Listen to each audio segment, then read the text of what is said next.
Amis cyclistes, bien le bonjour. Vous la reconnaissez, elle est là-bas devant, alors que on est dans le premier kilomètre du col. Vous savez de qui je parle, celle qui est toujours tout feu tout flamme au début. Ah oui, encore une belle, très belle sortie, très belle demi-journée de gravel qui s'annonce, je vous préviens. Nous sommes repartis à l'ascension du Grand Colombier et on s'apprête à explorer, ouvrir une nouvelle voie. J'ai repéré encore un nouvel accès. Je suis confiant, ça devrait être sympa. Donc là on est encore, comme à chaque accès du Grand Colombier, ça commence toujours par du très pentu dans un hameau jusqu'à la dernière maison, et dès que la dernière maison est terminée, ça, le bitume s'arrête et on commence à être dans un chemin. Le hameau Charbonnière, c'est à côté de Rémo. Rémo, c'est de l'autre côté, il me semble. Bonjour à tous et bienvenue dans cette nouvelle vidéo. Bon bah ça y est, on attaque la montée. Et on attaque fort. Hein. Ah ouais. Ouais. Tu montes mieux que moi.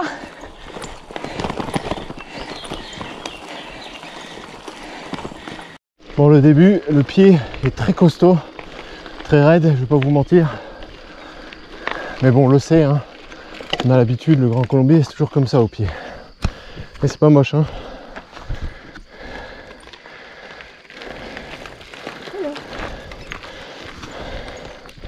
Or qui est déjà rouge comme une tomate. Bon, première montée, un peu sévère quand même.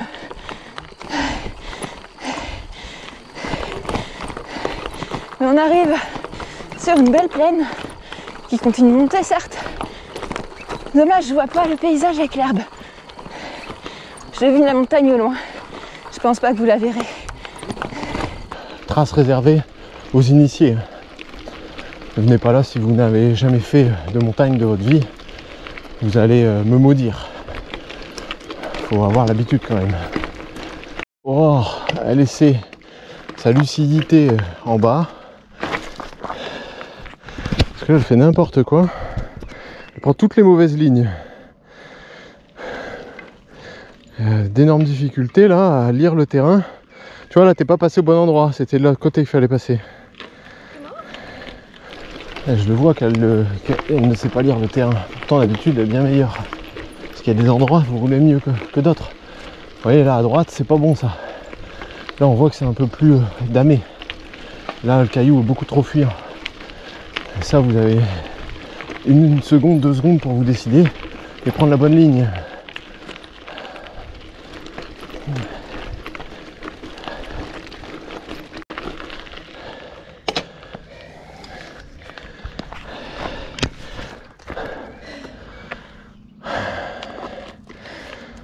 Et là, elle est furax, parce qu'elle n'est pas dedans, elle n'arrive pas à lire, et elle a fait une erreur grossière, parce que le virage était relevé, un peu à l'image d'un virage de VTT, vous savez, vous montez dans la courbe, donc c'est pas du tout fait pour... Enfin, c'est en dévers, donc évidemment que vous allez glisser. Et ça c'est fait, la chute de la sortie, la seule et l'unique, je l'espère. Donc ça y est, me voilà reparti. J'ai fait dérailler la chaîne au passage. On a réussi à la remettre, pas de problème. La cocotte s'est un peu démontée. J'ai remis ce temps bien qui mal. Avec 2 minutes de recul sur ce que j'ai fait, effectivement c'était clairement n'importe quoi. Mais bon, je crois que j'étais déjà dans le dur et je manquais déjà un peu de lucidité. En tout cas, c'était une belle bêtise. Et là, elle s'arrête, c'est qu'il y a un problème. Ah oui, ok, elle s'est arrêtée pour le petit trou là.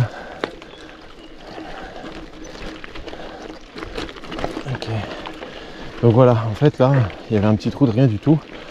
Qu'elle passe des trucs 100 fois pire que ça d'habitude. Et là, elle l'a fait à pied. Pourquoi? Bah, j'ai compris, c'est que là, elle vient de perdre toute confiance en elle. Et il va falloir 1 heure avant que elle oublie cette chute et qu'elle se remette dedans. Donc évidemment c'est toujours des chutes sans gravité, Aurore, tout le temps. Mais c'est une par sortie, et parfois du mauvais côté. Vous voyez ça, elle le passe d'habitude. Et là comme elle a perdu confiance, bah, elle va monter à pied. La journée va être longue. Lo, t'as perdu confiance en toi là? Pourquoi tu descends de vélo? Mais il n'y a pas de raison. Là je le vois là. Là t'es dégoûté, t'es vénère. Bah oui. Bah oui mais j'y peux. Mais j'y peux rien moi. Elle est marrante. Donc là c'est très sec, donc très fuyant, très poussiéreux. Donc je comprends que le terrain est difficile. Mais pour autant, faut faire attention si on est concentré. Il y a moyen de limiter les risques. Surtout pas prendre des courbes en dévers comme elle a fait. Donc il n'y a jamais rien de corporel. Hein. Elle tombe toujours sur les fesses comme ça, à 2 à l'heure. C'est toujours pareil, elle tombe toujours en montée de toute façon. Allez, sur le plat des fois. Allez. Vous voyez là la courbe, ça ne me viendrait pas à l'idée d'aller chercher là. C'est un peu déversant.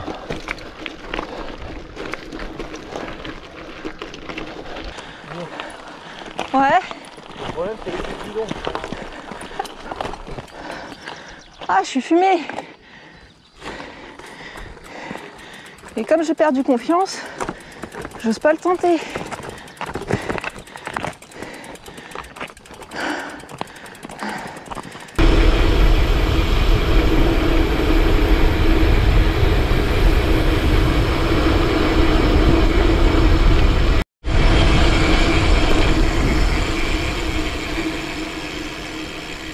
Ok.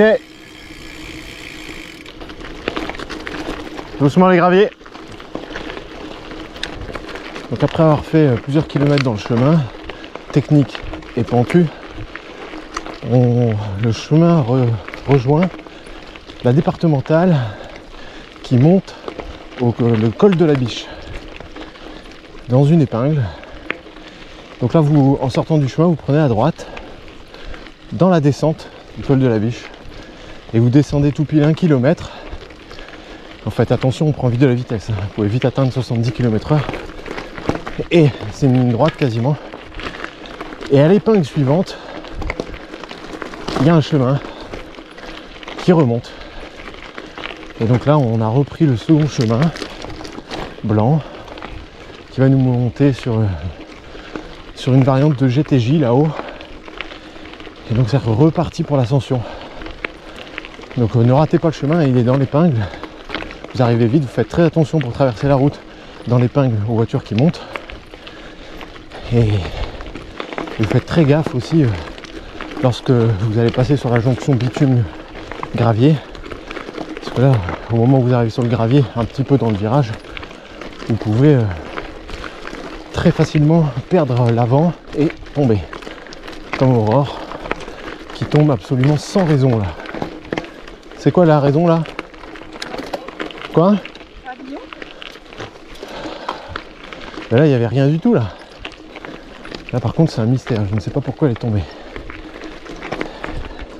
Oh là là, j'ai pas eu le tact que d'allumer la caméra, mais je viens de rouler sur des œufs, sur des gravillons. Oh là là, tout en équilibre. Ah bon, on est reparti pour un tour. Oh, je sais pas où rouler, c'est la galère.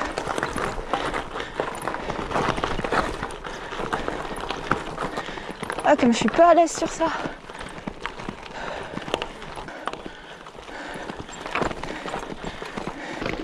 Le gravier est tellement fuyant, tellement roulant sous les pneus. C'est tellement désagréable qu'on en vient à rouler le plus possible dans le bas-côté pour essayer de gratter un peu de terre. Parce que là, franchement, c'est une des montées les plus difficiles que j'ai fait. Pourtant, j'en ai fait des explorations.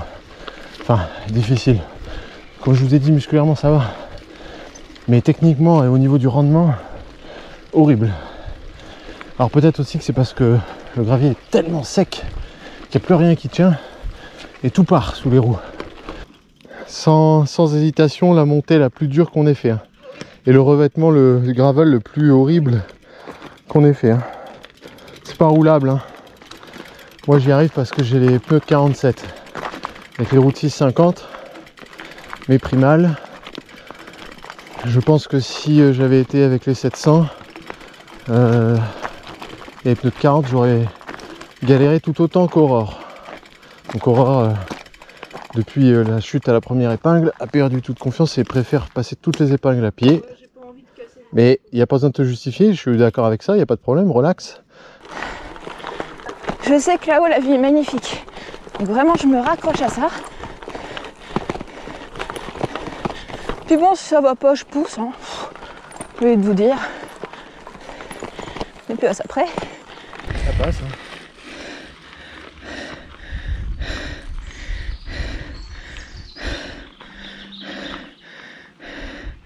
Ah bah ouais, ça passe. On se rend pas compte à la caméra, mais je vous jure que ça monte. Hein.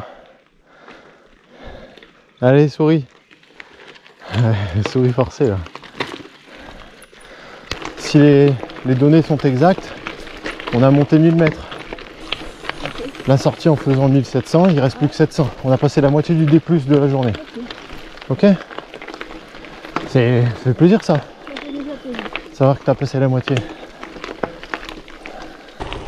Je préfère même pas regarder ce qui se profile droit devant nous. Là, droit devant tes yeux. Il y a une belle bosse. Ouais. Encore, une belle pente. Et droit devant la caméra, il n'y a rien du tout. C'est tout plat. Ah, il y a beaucoup de vent là. Alors ça fait du bien, ça rafraîchit, mais bon, faut pas attraper froid non plus parce qu'on est trempé. Tu viens de manger encore un peu là.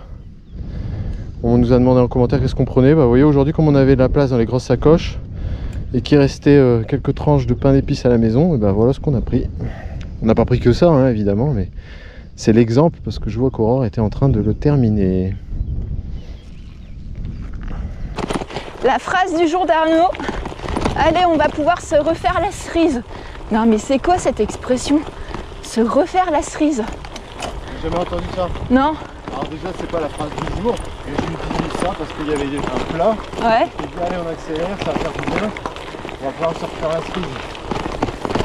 T'as éclaté de rire en croyant que j'invente encore une bêtise pour te faire marrer. Bon, ce serait pas la première fois.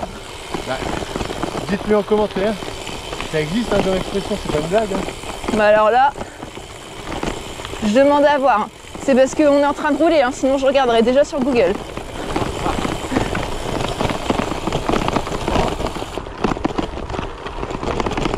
Il s'est envolé, j'arrive pas à le rattraper.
Bon, sur la trace, voici la portion VTT du jour. T'es sûr là de toi? Ouais. Ok, on est sûr d'elle. Bon. Donc je vous rassure, c'est une trace très gravel, mais il y a juste 150 mètres de VTT et je vous le filme pour vous montrer. D'ailleurs là, j'aurais pu, mais je préfère le faire à pied pour montrer à Aurore que c'est dangereux, parce que sinon on va le faire en vélo elle. En VTT ça passe, en gravel peut-être? Bah si ça passe, hein, gravel. Bien sûr que si ça passe, faut juste trouver la bonne ligne entre les bonnes pierres. Et donc je disais, je vous rassure, c'est juste, vous voyez je l'ai filmé dès le début là, c'est juste pour la liaison entre ces deux chemins là, vous voyez le chemin il est là devant. D'habitude je le prends dans l'autre sens, hein, avec les copains on l'a déjà monté ça. Ah bon? Ouais, sur ma trace officielle, c'est comme ça que je l'appelle parce que c'est la trace sur laquelle le Grand Colombier, j'ai déjà emmené plusieurs groupes l'an dernier pour la faire, pour rincer les copains et la faire découvrir. Eh bien on passe ici mais dans l'autre sens, on passe ici au retour et au retour on doit monter ces 150 mètres de VTT dans la pierre et on le monte à pied. Et voilà, vous voyez c'était juste la liaison. Au pire, je regarderai si je peux pas mapper pour redescendre plus bas chercher ce chemin. Comme ça, on évite les 150 mètres. Après, c'est pas ça, hein. C'est pas la mort, hein. Ça dure pas longtemps. Voilà, donc fin de la traversée du plateau. Et à l'autre bout, eh bien, je vais vous montrer. C'est pour ça que j'ai rallumé là tout de suite. On rejoint. On va repiquer sur la départementale qui monte au Grand Colombier. Voilà, depuis... c'est la départementale qui monte côté Culot ou côté Anglefort. Peu importe parce que Anglefort et Culot, les deux routes se rejoignent en Y pour ne former plus qu'une route pour aller jusqu'en haut. Vous vous souvenez? Ici c'est là, les marquages au sol, je vous en ai parlé la dernière fois. Et on va encore en voir, à mesure qu'on va arriver aux 500 mètres du sommet routier, il y aura beaucoup d'inscriptions, vu que le Tour de l'Ain passe par ici. Et le Tour de France également. Donc là, on va attendre le prochain panneau, mais je me demande si on sort pas du chemin 3 km sous le sommet. Il est possible qu'il reste 3 km du Grand Colombier version bitume pour atteindre le sommet. Ça c'est insolite. La cabane.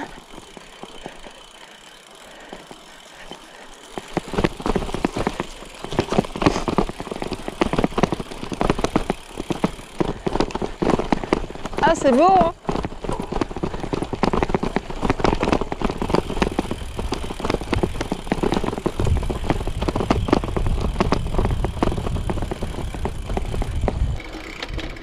Bon là on retourne faire un peu de gravel parce qu'on avait pris la route, mais ça ne fera pas partie de la trace ni de la boucle. Parce qu'en réalité je profite de venir ici pour explorer un peu et j'ai repéré un truc, parce que j'ai dans l'idée de faire encore une nouvelle, d'ouvrir une nouvelle voie.